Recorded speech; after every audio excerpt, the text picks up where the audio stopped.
I'd like to call the monthly Board of Education meeting to order. Please stand for the Pledge of Allegiance.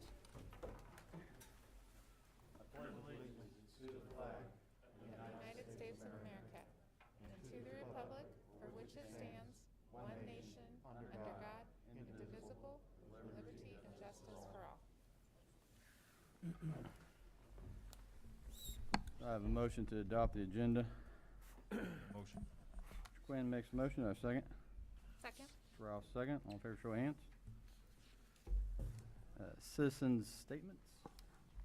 We had no one request participation as per board policy BDDH. Written communications. We had no written communications either. Military update. Good evening, I'm Megan O'Donohue from Fort Leonard Wood. And on behalf of Fort Leonard Wood, we would like to thank the Waynesville School District for your participation in the Army Values Leadership Awards. As you know, Army Value Awards is a monthly community outreach initiative designed to recognize students from local districts who demonstrate the Army values. And the Army values of loyalty, duty, respect, selfless service, honor, integrity, and personal courage are values that not only build strong soldiers, but also strong communities. And we thank you for that. Also, speaking of communities, Fort Leonard Wood would like to thank the Waynesville School District for their continued support of the Community Salute to Service. And Major General Bonner wanted me to state that he is looking very forward to the May event and an opportunity to recognize those students from across the area who volunteer to serve our nation. So on behalf of Fort Leonard Wood, thank you so much for your continued support. Army strong, go Tigers, and I am feeling very blessed right now. Thank you. District announcements, Dr. Henry. Thank you, Mr. President. And we're very happy that General's able to come, Megan. That's going to be an outstanding event, and really happy we get to bring that back this year. So it's a great regional event honoring young people entering the military service. So we're very excited about that. We have our middle school staff here. Look, there's droves of them back there. You can't see them on the camera. All right, very good. Great to see. We've just been talking about the wonderful things going on at the middle school during study session, and tonight we will recognize you. We want to thank you for all that you do for our students and adults in the community, and I look forward to hearing more about all the great things going on in the spotlight on education. Mark your calendars for the Community Salute to Service, again, as Megan just mentioned, which will be held at 6 p.m. Wednesday, May 11th at Tiger Stadium at Waynesville High School. We will recognize students from South Central Missouri who will be joining the military. We have resumed COVID-19 testing for students with parental permission and staff members for the early return option and those with COVID-19 symptoms. We have had 3 inclement weather days so far. It's metal. It's metal. Okay, 3 inclement weather days so far. And the good news is we don't have to make them up.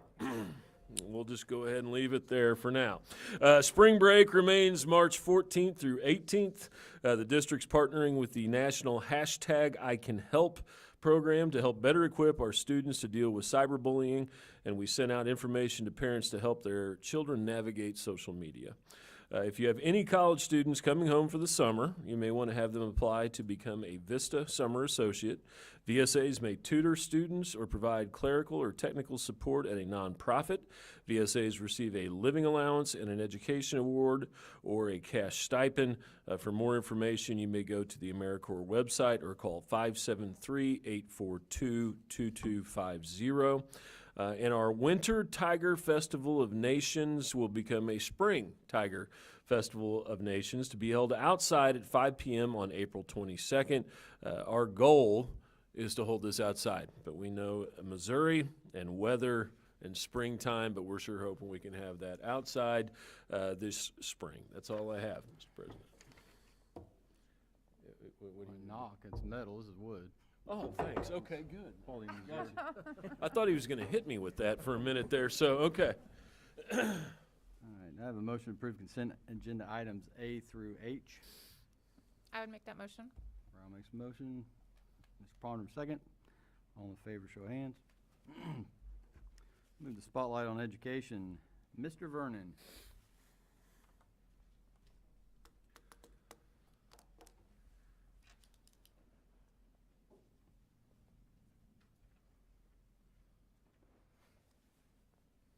Tonight I have the privilege to honor Mr. Joe Hensley and Mrs. Kim McCall for our Spotlight on Education. Ms. McCall is in her 24th year of teaching and has been working in the Waynesville School District for the past 20 years. During her first 13 years in Waynesville School District, she was at the high school teaching biology and science, along with holding the position as the district director for DODEA STEM grant. For the last 7 years, she has been teaching 8th grade science at WMS. During her time at WMS, Ms. McCall has dedicated herself to inspire her students through high expectations and hard work. She is always looking for new ways to engage her students through her love of science and learning. She not only works well with her students, but also collaborates with teachers and staff to provide the best learning environment possible. Ms. McCall is an excellent resource and mentor to staff members. She's been an amazing asset to our team, and we are all very thankful for all she does for the staff and students. Here are a few comments from her colleagues. Ms. McCall is an outstanding teacher and mentor. She lends exceptional student support. She does a wonderful job differentiating reading materials and notes so all students are able to navigate the content with equal footing as their peers. PBL activities are student-centered and engaging. She is dedicated to student and team success, both inside and outside of the classroom. As an NJHS advisor, Ms. McCall is a positive influence on our students' culture. She supports, develops, and empowers aspiring educators. Ms. McCall is a team player dedicated to students and a hard worker. She goes out of her way to make sure that her grade level team, department, and students have the tools they need to be successful. She picks up the slack when others are unable and does all of this with an unwavering professionalism that is unparalleled. Kim would like to thank the staff members who nominated her for this award and appreciate everyone putting kids first.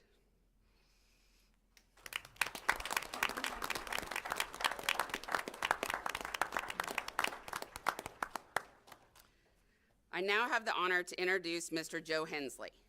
Mr. Hensley has worked for the Waynesville School District for 12 years. His first 2 years were at the Waynesville Career Center, and the past 10 years have been at WMS. Mr. Hensley goes above and beyond to make sure that he always helps where needed. He is extremely flexible when it comes to what the custodial team building needs with regards to his duties in assisting others. Mr. Hensley is an excellent team member and always willing to assist students, teachers, and staff with a friendly smile. Here are a few comments from his colleagues. Joe goes out of his way for all of the staff to accommodate our needs. He is always working hard to make sure our school is clean and safe. He helps out wherever he is needed, never complains, and always has a smile and greeting for everyone. He lifts up those around him and makes our day just a little brighter. Joe is a hard worker. He is always willing to help teachers, staff, and other custodians. He encourages others to be their best and keep smiling even when things get rough.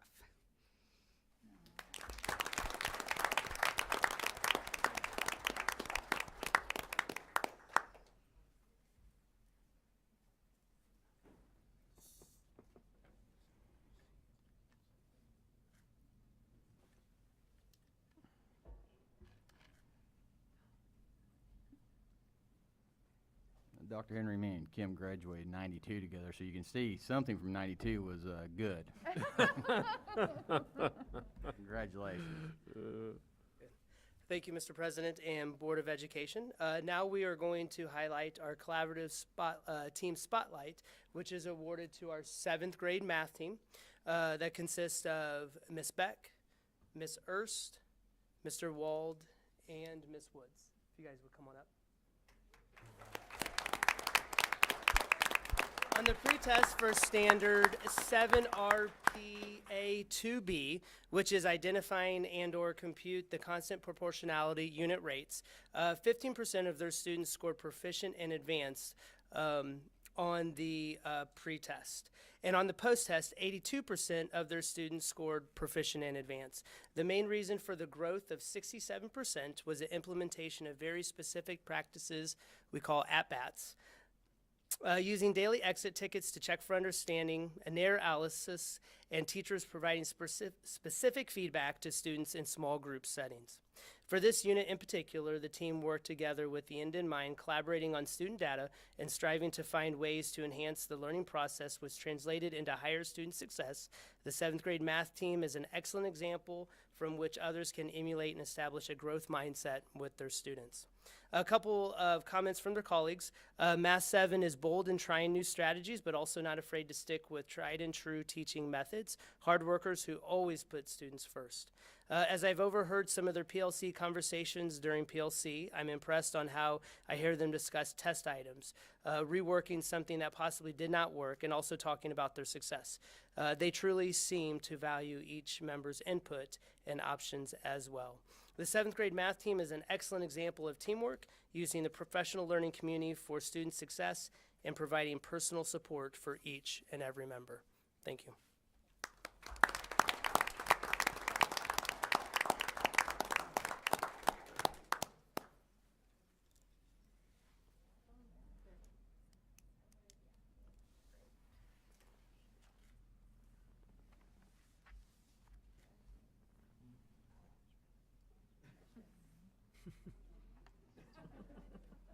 Congratulations.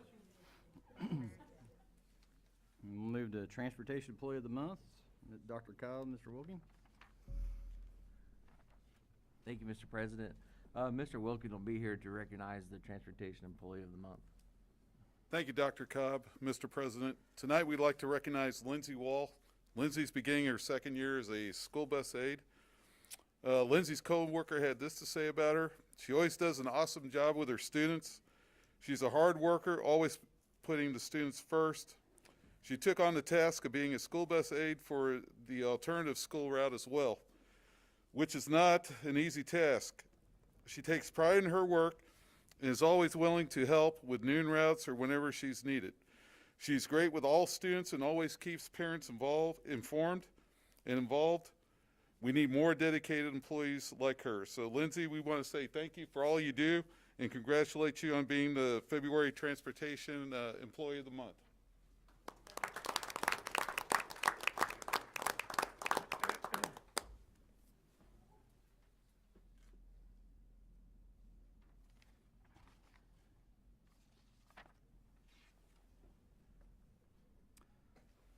Community recognition, Mrs. Bells. Thank you, Mr. President. It is my honor tonight to recognize Route 66 Taco and Wing Company, and I believe they were sending a representative, Yanina Rodriguez. They weren't sure who they were going to send. Tonight's very busy being Taco Tuesday and all, so we appreciate you joining us this evening. Route 66 Taco and Wing Company reached out to the guidance counselors at Freedom Elementary about adopting 2 families. They provided 5 adults and 6 children a full Christmas dinner, toys, and clothing, and just really wanted to give back to the community during that time. And I just think this is an awesome example of how our community time and time again steps up to take care of each other. So it's my honor tonight to recognize Route 66 Taco and Wing Company. Thank you.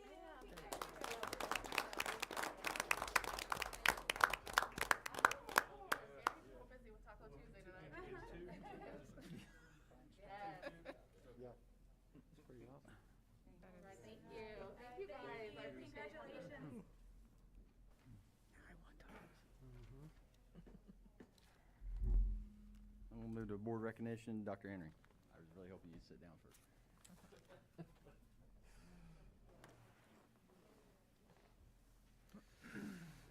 Thank you, Mr. President, and I'm glad I did that before I sat down. Right. So, Can't win them all.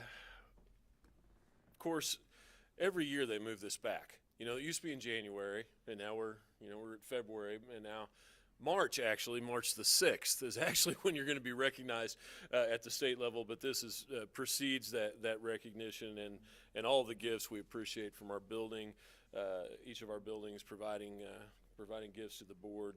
But I just wanted to say a few quick words to recognize our board. Over the past several years, I've been fortunate to work with many outstanding school board members who care deeply about the children they serve. The focus of this Board of Education has always been on student learning. Even when decisions are difficult, our Board of Education has remained committed to providing the highest quality learning environment for our students. Board members commit a great deal of time to their position and receive no monetary compensation, which further demonstrates the level of commitment they have to our children and to this community. In addition, board members are subject to a great deal of scrutiny in the public and must maintain an unbiased perspective to make decisions in the best interests of the 6,000 students you serve and well over 11,000 parents and a host of community interests. It's a challenging position, but one that comes with many non-monetary rewards, which include, but certainly are not limited to, the following: the highest district accreditations in history from the state of Missouri. Recently, we've been recognized by 2 external agencies for growth in student performance. The complete renovation of Waynesville Middle School, the only Missouri recipient of the Defense Community Infrastructure Program grant to remodel Parker Fine Arts. And also, I always like to comment on the one-to-one Chromebook devices, which this board supported and were able to really get us through some many difficult times and many, unfortunately, several difficult years now through the pandemic. During one of history's most difficult pandemics, our Board of Education has ensured our students remain in a seated environment, continue learning, and maintain a connection to our teachers.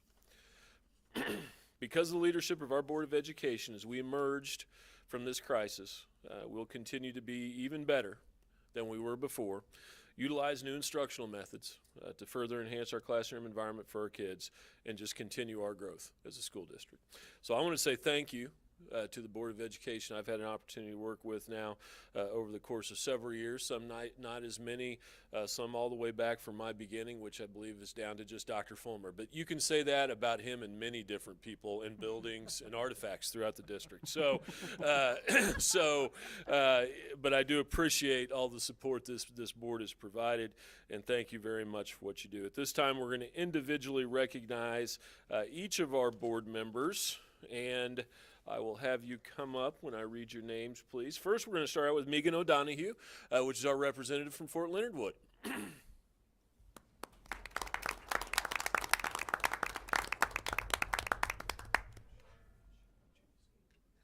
for a picture. Yes, yes.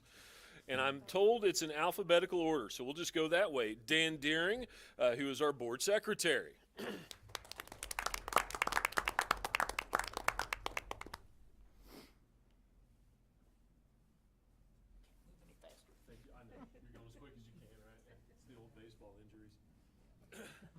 Dr. Leroy Fulmer, Board Vice President. I know.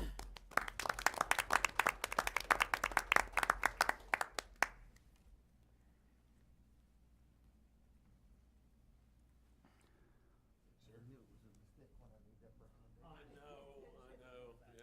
Takes years to get over things sometimes. Mr. Rick Harn, board member.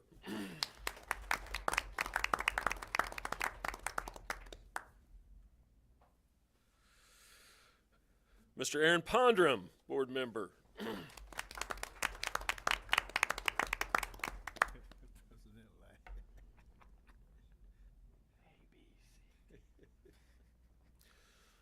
For the money guy, the treasurer, Charles Quinn.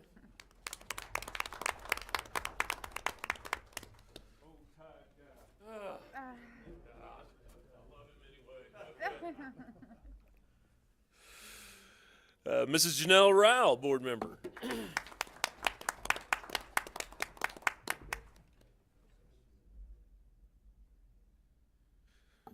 And last, but certainly not least, Mr. Paul Schultz, board president.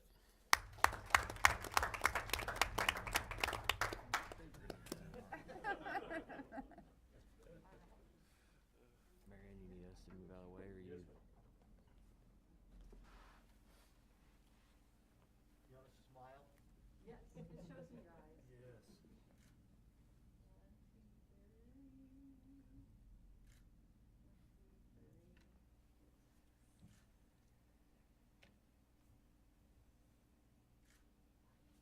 Fingers over my head. Oh,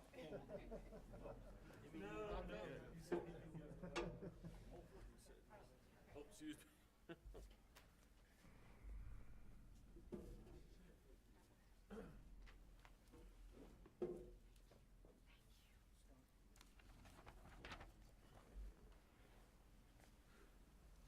discussion item, Parker Fine Arts renovation. Dr. Cobb?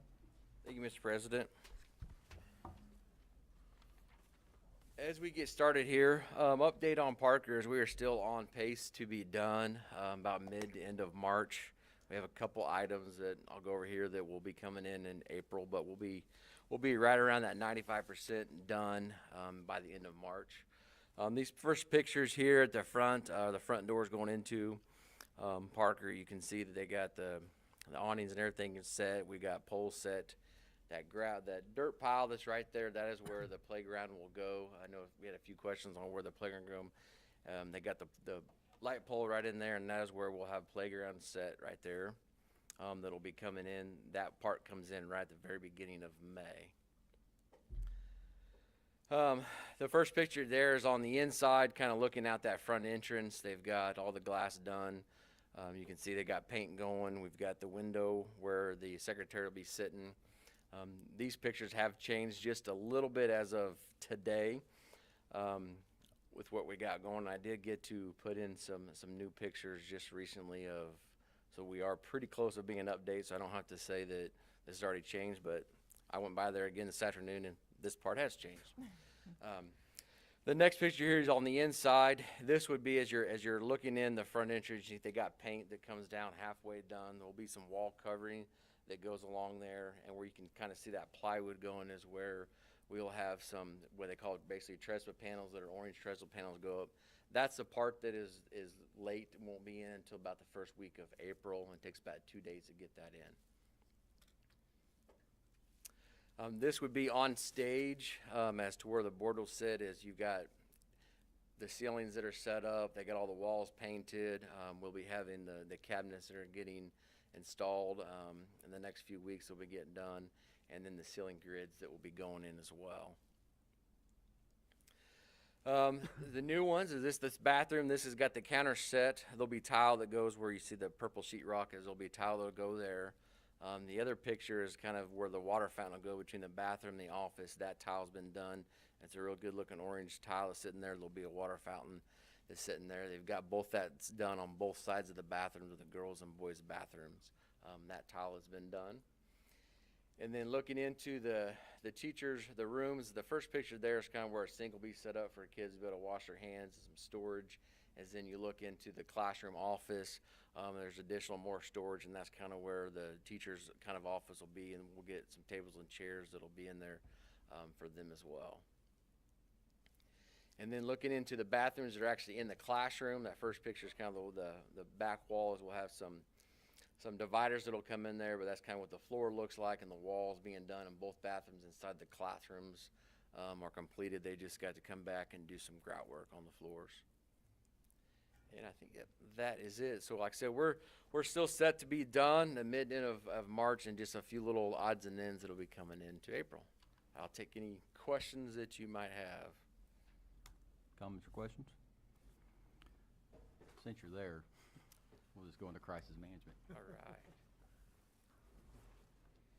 All right. So as we get started tonight, one of our CSIP goals and safety is that we're always looking at to implement and ensure the safety measures in all facilities. So there's kind of 4 topics that we'll kind of look at tonight that we'll go through. Upgrades to our camera systems, secure doors, ALICE training we're doing, as well as our Navigant 360, which is the platform that we have a lot of our safety measures on. One thing we're looking at is our cameras. What we did is upgrade the platform. It's called Gentech, to where we've got this ready to go across the district.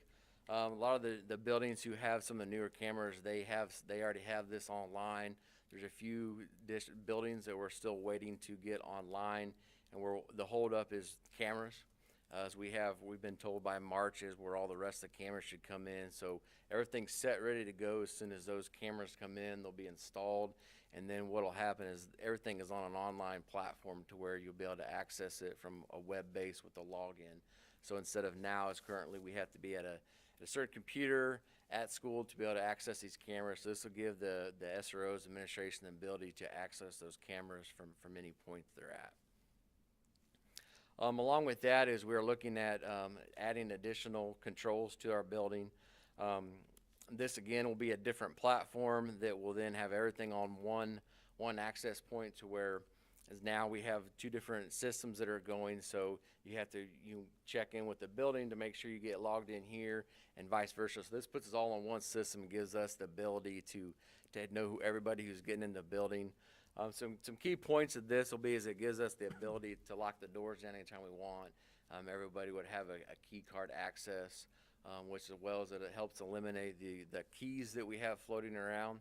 Is one issue we have is that keys get potentially handed out or people has had for years, and they always has access to the building. So this will make sure is that we can control who gets in, when they get in, the times that they get in, as well as if someone's trying to get in a building, they can call and they don't have their card, don't have a key or something like that. We can remote in right there and open the door for them and let them in. So it'll allow us to control that, as well as we have a lot of access points, access doors throughout the district. So this will narrow it down to the doors that people have access to get in and out as well. So that'll help cut down on that traffic as well.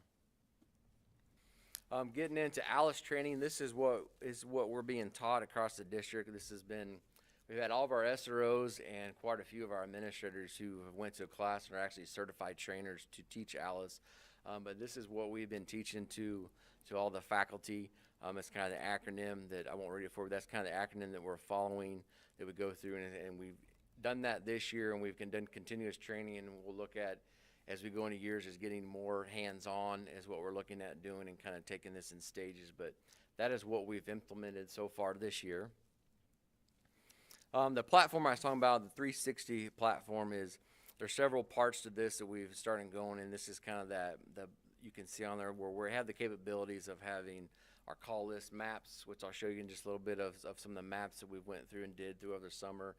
Safety charts, safety plans, reunification is one of them that actually ties in with Tyler, the system we use for enrollment. So if we were in the need of having shut down, and currently right now you would have to have like a yellow or a green and red sheet to show who's got attendance, that this will be able to give us real-time attendance where staff will be able to, if they have a kid that was in the hallway that they grabbed and pulled in their class and they're shut down, we're able to know where those kids are in real time.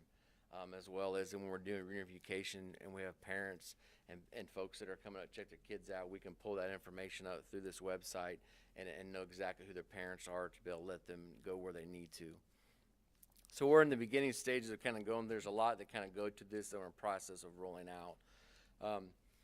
So this is a picture of what some of the maps will look like. This is kind of the first floor of the high school, and I added a bunch of different icons on there because it can show we can take these off or add them as when people look at it. If you want to look and see where cameras are located, where fire extinguishers, AEDs, things like that, there's a lot of different things we can add to it so a person can, when they're looking at that, can have access to that. And the pictures is in real time. These are just obviously still pictures, but in real time what we did is we have a 360 view that's interactive on the website.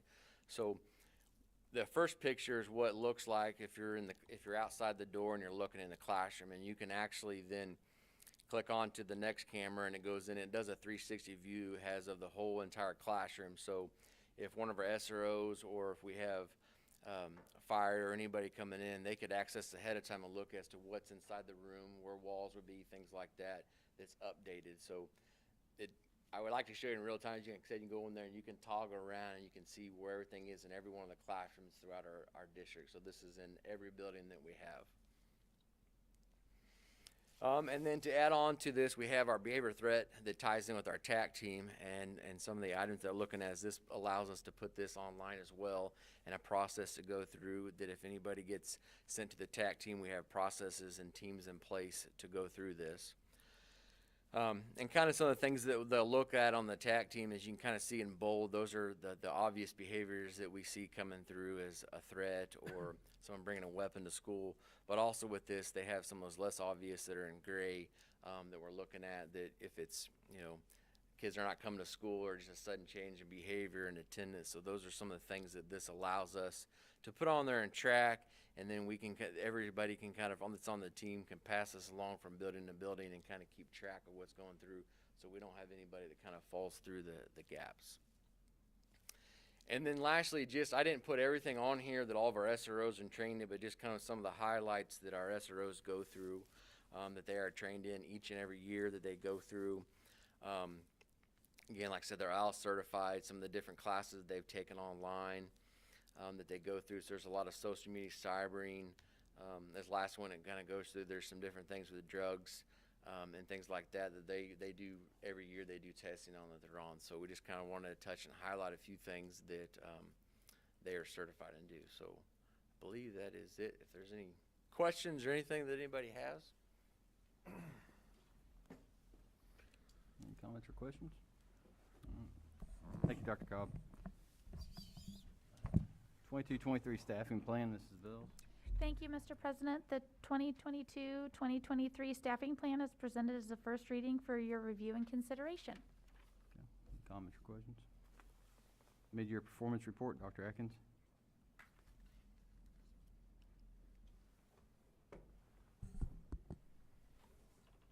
Thank you, Mr. President.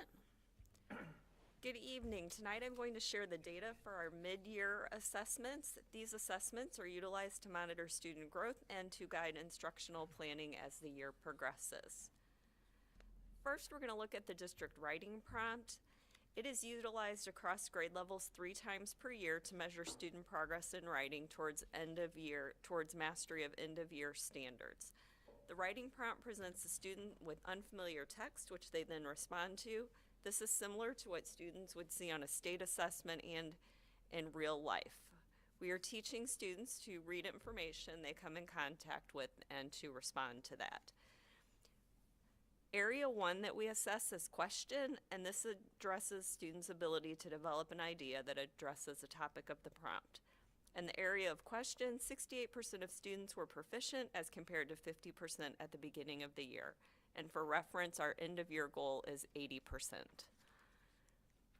In the area of question, the overall total was 68.1%, which was an 8% increase over last year at this time. Area 2 of the writing prompt is text evidence, and this addresses students' ability to respond to the prompt using specific and relevant text-based details. 62.8% of students were proficient in this area on prompt 2. Our beginning of the year prompt does not look at text evidence, so we don't have a comparison for our beginning of the year. But if we look at how we compare to the previous year, we were at 62.8% this year, which is an increase over last year when we were at 56.7%. In the area of conventions, we look at students' use of grade level appropriate writing conventions. And district-wide, 68% of students were proficient on prompt 2, and we were at 51.4% at the beginning of the year.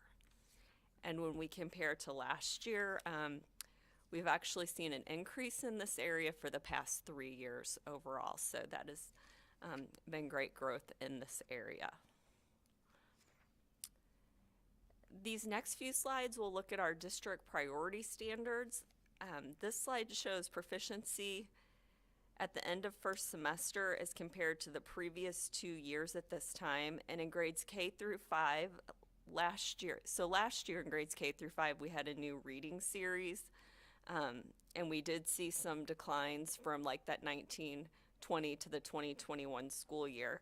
But in this school year, we are beginning to see increases across the grade levels as compared to last year as we're getting into the second year of the new reading series, and as we, get a little further out from, some of the things, the impacts we had with COVID last year.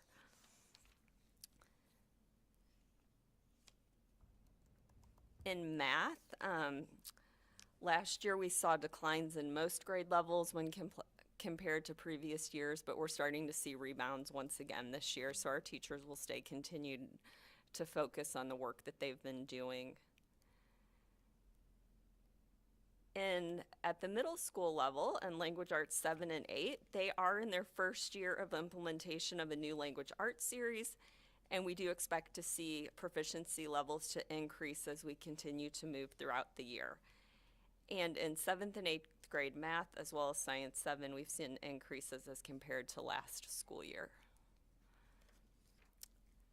This slide looks at our standards proficiency at the high school level, and at the end of first semester, proficiency levels in our language arts, math, and social studies courses, we saw increases as compared to first semester of last school year.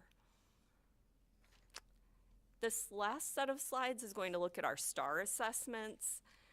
The STAR assessments measure students' reading and math skills, and these are nationally normed tests. For STAR, typically with STAR, you would say at the 40th percentile a student is proficient or meeting the benchmark. That's really that national norming. For our reporting purposes, we have transitioned to reporting students who are at the 50th percentile or higher because that is a better predictor of performance on state assessments. The STAR Early Literacy Test is administered to our kindergarten students. Overall, proficiency increased from 44% in the fall to 64% in the winter. And if we compare with last year, we are 2% higher than we were last year at this time in kindergarten. The STAR Reading Test assesses students in the area of reading. All students in grades 1 through 10 are assessed. The percentage of students meeting the benchmark at each grade level ranged from 32 to 65%. Growth in the percentage of students meeting the benchmark was made in all grades from 1 through 6 when compared to the fall administration. And as was the case with the STAR Early Literacy, meeting the benchmark means earning a score that is higher than 50% of students in the norming group at that grade level.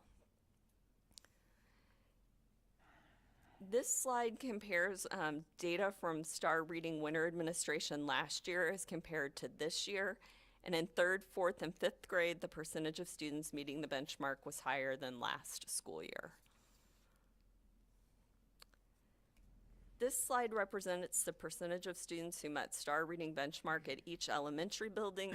And based on our mid-year data, the elementary buildings are implementing flexible structured literacy intervention groups for students in 1st grade to build on student-specific skill needs.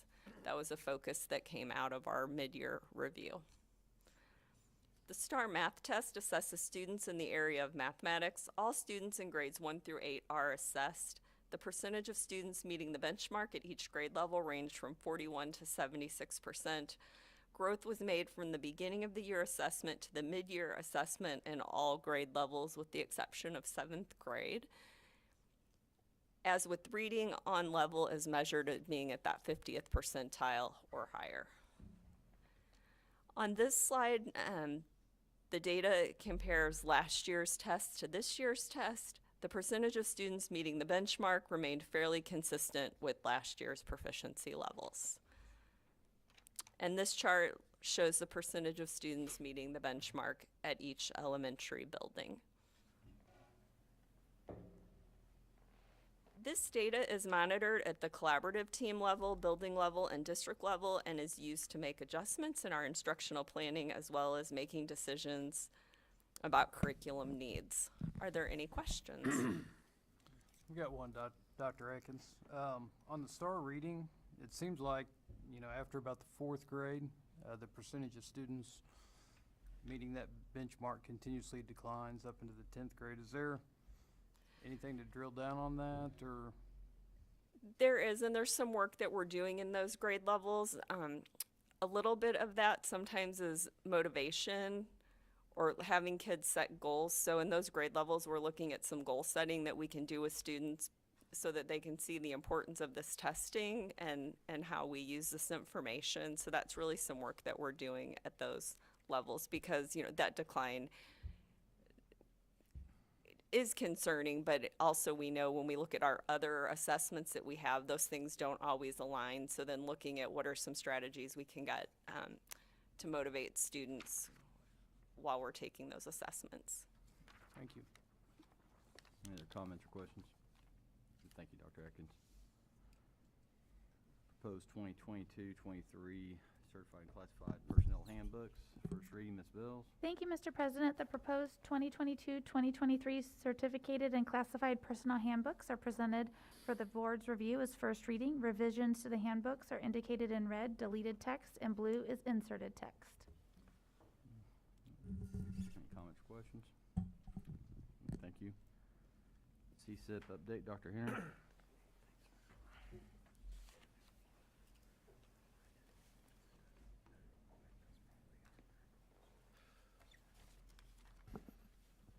Just another 40 slides to, no, I'm just, we're going to move it, I'll try to move along this fairly quickly, but I did want to give you an update as to where we are with implementing our new CSIP plan this year. You know, it's the first year of implementation, so as you all know, you approved this back in July, and we wanted to give you an update on the things that have been implemented so far. Just a reminder, as you look at our district core values, our vision statement, our mission statement, I won't read all those to you, but I know that there are many you know, common themes that you see in there with high expectation, making sure we celebrate and embrace our diverse school district, emphasis on collaboration, and preparing students for life beyond school, citizens and learners, or leaders. So, you know, we do try to take this very seriously, and it's something that we reflect on frequently, and we really appreciate the work of our CSIP team in putting all this together. As far as our student learning goals, and I will say this, that each of the cabinet members here, as well as Mrs. Ward, who championed the different focus areas, put together this information. These are all things that we shared with our CSIP team in January when we had our meeting. But basically, when you look here, you'll notice 80% of seniors will enroll and earn a grade of B or higher in a CCR class, college and career readiness class, during their high school career. You'll notice that the next two are based on 80% proficiency or a year's worth of growth on our STAR assessments, which you just reviewed. Then you'll notice attention paid here to the MAP assessments in math and English language arts, and 70%.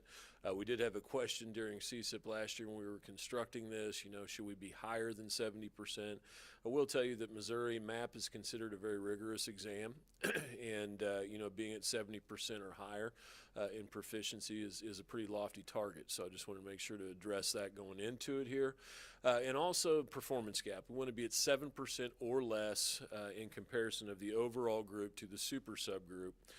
And just as a reminder from the many briefings you've had, that's a combination of various student groups that you'll see across our district based on free and reduced lunch, special education, race, and that nature. We want to make sure the super subgroup has 7% or less.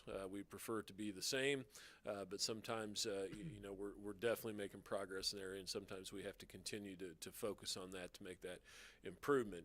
In college and career readiness, a few things that you'll see going on here, things that I'll highlight is Leader in Me is certainly focused as a mechanism we're using in college and career readiness, and embedding success skills for our students, because we understand that it's not just the academics, though academics are extremely important, but it's also how you relate in the workplace to your coworkers. It's showing up on time, it's having a positive attitude, it's doing a lot of those things that we used to call soft skills that we're calling more success skills nowadays, and Leader in Me does an excellent job of conveying much of that. Also, just to mention, AVID is something we're working on at the secondary level. It's making some very nice progress. Dr. Atkins has been leading that, as well as we have several administrators, Dr. Witt, Mr. Vernon has been serving. I think it's going to be something that will be very good for our district long run, because it addresses the needs of that middle group of kids that oftentimes feel a little bit left out in trying to prepare them for college and career. It also provides a sound basis for first generation college students, and it provides that platform for students to stretch themselves, to take more rigorous courses of higher expectation, but we build the supports underneath them so they can do that. So it's going to be a great program for us in the future. Initial steps taking place now. A diverse learning environment. We've seen a great deal of growth in this area over the last several years, and again, when we had our comprehensive school improvement planning meetings last spring, at times over 70 members in attendance, We certainly saw this again as something that our community wants us to focus on, and we'll continue to work on that. The implementation of student diversity teams across the district in each of the buildings has been great. Appreciate the work of Dr. Washington in leading our diversity group. And there's been a vision, a mission, and core values established for that's been shared with the Board of Education and is available for anyone in the district, and certainly the trainings that we've provided for our teachers, our administrators, and even the Tiger Tough Talks, which are occurring at the high school and middle school levels, are great professional development opportunities even for kids. So it's going really well in that area. Instructional technology is a never ending, it's a constantly expanding field. We're doing many things in this area to provide training for teachers. As we've talked about, and I know we discussed on retreat in the summer, the importance of it being a tool for learning and more critical thinking, not just a tool for word processing and things like that. So we continue to work with our instructional techs, Tech Tuesday. Appreciate the work that Mr. Henson, I know, has done on this, as well as Mr. Harrison in providing the materials. So we need to make sure we keep this going the right direction. You'll notice Typing Club down there, and you might think, typing, but this was one thing that we heard from actually many of our community members, was the fact that the struggles that students sometimes have when they take their assessments online now, which will continues to be the format and will likely be the format in the future, is due to their keyboarding skills having a hard time getting through the test because of keyboarding skills. And oftentimes you get the cart before the horse, and you get kids putting together PowerPoints and all sorts of neat things going on, but they haven't mastered the basic keyboarding skills. So this is something we've tried to work on at the elementary level as well. Instructional effectiveness, really the core of everything that we're doing, and you'll notice that's really grounded in our PLC process, and also not only improving our instructional strategy intervention at the Tier 1 or classroom instructional level, but also at the intervention level at Tier 2, and also in Tier 3 when students are in special programs, whether that be gifted or be special education, to identify effective instructional strategies for students in those various tiers. Guaranteed and viable curriculum. This has been an ongoing process in our district, and will always be. Curriculum is a marathon that doesn't really have an ending point in education, but you always need to keep that process going, and because standards change, the times change, a lot of things affecting your curriculum frequently changes, and we've been doing a good job staying on top of that. Very confident in all the core class areas. There's more emphasis being placed in encore and elective courses now to make sure we get those documents up to speed, but really to have consistency across classrooms, to have to make sure that you take algebra, you don't take a particular teacher, you have to have a good consistent curriculum across the board. Collaborative learning environment, we really place a huge emphasis on this from the district level all the way through the classroom level, and our folks are doing a great job in this area. But this is where the true professional learning, this is where the performance improves, is in this area. Stakeholder engagement is our next area, and that's Mrs. Ward who watches over that, and on our survey questions, she likes to see 80% or higher. We've got a little bit of work to do, but as you can see from this year's parent survey, we're very close. 79.68 of the students strongly agreed. This is our last student survey, but the parents, 78.44% agreed this year that we provide information regularly. So we'll continue monitor and would like to see that in the 80s. The Spotlight program, meaning if it's red, that's critical information that you need to read. The yellow and then the green is something that you can read at your leisure. We're implementing that in some pilot classrooms right now and have gotten very favorable responses on that. We've also made an emphasis on stakeholder engagement. The Tiger Tracks you see to the right there, it's a program where we're highlighting graduates of our school district, and we're taking time across the district to talk about them. This is something, if you recall back during our convocation, Mitch Holtis, the voice of the Chiefs, said, Footprint Fridays, but we've made it Tiger Tracks instead, and we're really trying to emphasize the tradition, the outstanding tradition we have in our school district. One thing that we did here in the engagement area that we wanted to work on is really advertising the offerings we have for college and career readiness. So you're seeing quite a bit, and specifically the A+ program. Since we have a high transiency rate with our military population, many folks haven't heard of A+, but that's an outstanding program that we all know that you can get 2 years of free community college in our state, and even scholarships at some 4-year colleges and universities, and it's an outstanding way to help pay for college. So we're trying to advertise that more and more. Human resources, Mrs. Bales provided information on this. Again, some lofty goals in here, but we're doing some great work in this area. The first one I would say is that we would like to see each year progress that our faculty and staff look like our students. Okay, so we want to make sure we increase our highly qualified underrepresented employees by 5% over the next 5 years. As you can see there, we have ways to go. But that's something that we need to continue focusing on in recruiting.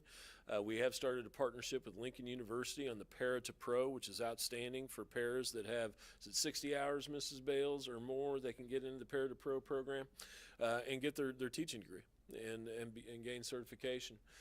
We have the Grow Your Own program, which is for our own high school students, where we're going to have historically underrepresented subgroups will be able to apply for scholarships and go off to college, and we will give them some scholarship money as they continue through, and then have them come back here and teach for us. So that's another thing that we're really focusing on, and teacher recruitment. As you can tell, that's the topic for third quarter personnel advisories, exploring further recruitment sites and avenues. The next area, as you see here, understanding the mental health resources. There's a list of things that I won't read to you there, but certainly this is an area that we have to continue to improve upon. Social and emotional health, especially in kind of, we hope, what is the wake of a pandemic, is a huge challenge for all of us to get our minds around, and we're continually finding new avenues to be able to address the needs of not only our students but our staff as well. And then a 2% reduction in turnover annually. Mrs. Bales provided the baseline numbers that you see up here, but we are doing more in terms of multi-step process and screening candidates to make sure they're the right fit for our district. Training for administrative team in the spring. Exit surveys have been updated. Working with the team to monitor the feedback from the mentor program.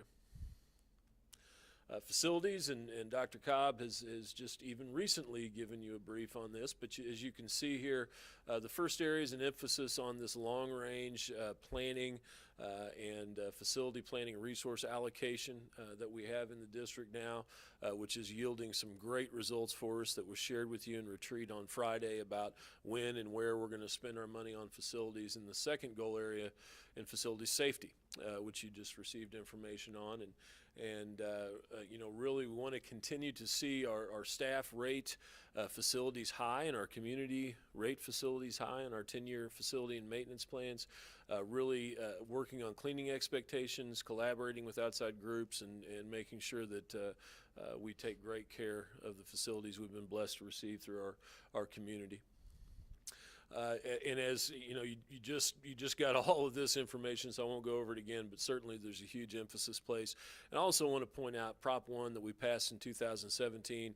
We said that would generate approximately $600,000 a year. That's what it has done, and we've put $300,000 of that every year towards safety, the other half towards technology, just as we promised our voters. And we're really seeing a huge upgrade in all of our physical, as well as our SROs and the programs we have going on through them. And then finally, resources. I know that Mr. Harrison has went over this with you in detail here, but as you can tell, the first area is to increase our reserves to make sure we plan for rainy days, which unfortunately happen, on a cyclical basis in education. in the district remain the top 2 in regional comparisons in salary. As you can tell in the reserves, we've done a very good job there in increasing those as we plan. And just as a reminder, we stated we were going to take a chunk of that stimulus money we've received. We were going to give higher raises last year, which we did, and then we were going to place the other portion in reserve so that in subsequent years we can continue to pay people on that, because that staffing plan just gets more and more expensive, obviously, the more people progress through the salary schedule. So it's not a one-time shot of money, it's making sure we can sustain that over time. And then as far as the salary comparisons here, as you can tell, Mr. Harrison puts these slides together, but overall we're very strong. The pink areas that you see in there are areas that we are not in line with our local competitors, which we use Rolla and Camdenton in that. I would say I wouldn't be too concerned to the far left, because those areas we want to encourage our folks to get to the masters, continue their education, continue to improve. The other areas we definitely will be looking at when we get into the salary process this year. This is a little more of a detailed Rolla on your left, Camdenton on your right. But as you can see, we're very strong in the master's column, which when we started this process, if you recall, that's been probably 3 or 4 years ago now, that we wanted to make our masters the most competitive in the area, and for the most part it has been, with the exception of two rows in the master's column. And then the reason being, obviously here you can probably see down at the bottom, the bulk of our staff, 223, the certified faculty members, fall in that master's column. The second highest is over in the bachelor's, with new folks coming in. So that's just part of the puzzle, though. We also have an outstanding classified group of employees. The rankings are a little off the screen to your right there, so I apologize, but I will tell you we're number 1 in most areas. The areas that we need to focus on, really get down into, there's one area at the high school level as far as cook salary goes, custodian and maintenance very strong, but you can see right here there's continued work to do with the demand in transportation. We want to make sure we address bus driver salary base, bus mechanic and activity driver pays this school year when we get to the classified. We have a little low on our end, something we will continue to discuss as well. And this is just a one-sheeter that I can send out to you that kind of all the stuff I talked here about to you is all contained in actions and then strategies and focus area on this one sheet. So I know that was a lot of information. I appreciate your patience with that. Any questions that I can answer for you? Comments or questions? Thank you, Dr. Henry. Okay. Student handbook and discipline policy updates, Mrs. Long.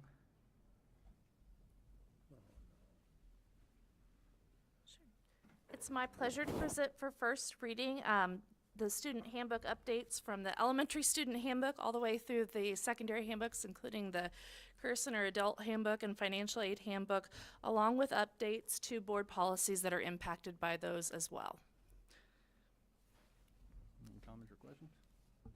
I had one question. On the elementary school, the JGR1, there was a recommendation for out-of-school suspension for the first and second offenses for an assault. Was that a recommended change that was going to be in that handbook, or? The two, there are two different defined assaults in there, and one was assault against students and one was against staff, and I believe that made those the same offense for both. Okay, so it's just bringing. Just brought those in line together. Okay. Thank you for that clarification. Any other comments or questions? All right, thank you, Ms. Long. Move to action items. MSBA policy and procedure update. Dr. Henry. Yes, thank you. I didn't receive any questions on this. This was the update to the policies that deal with ballot placement by order of filing and the process the district will take if that you have the equal amount of applicants for or entry into the school board race as you do for positions open. So they had to clean that up a little bit, received no questions, so I would recommend it to you for approval. Any comments or questions? Do I have a motion to approve action item A? I would make that motion. Mr. Rowell makes a motion. Do I have a second? Second. Ms. Quinn, second. All in favor, show of hands. So motion carries. Proposed job description, second reading, Mrs. Bills.